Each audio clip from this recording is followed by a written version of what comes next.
isso do momento é assistir os vídeos dos gays tailandeses sendo convocados pro exército. The one can't. The two, one, two, the country, one. The country.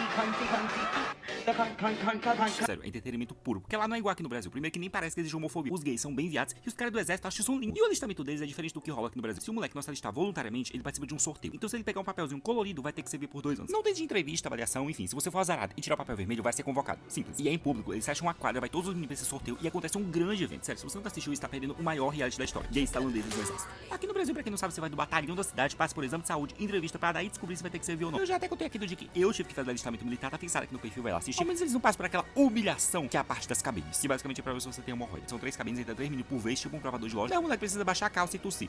Tipo assim. Você tem que baixar tudo, tudo mesmo, calça, cueca, calcinha e tossir enquanto faz isso. Pra que mais humilhação, né? Quando eu fui me alistar, eu tava mais viado do que no cabelo colorido, delineado, meio no alto e ainda assim fui dispensado. Ai, sério, divei muito desse dia, mas agora eu quero fazer alistamento da Tailândia, velho. Eles são muito divos,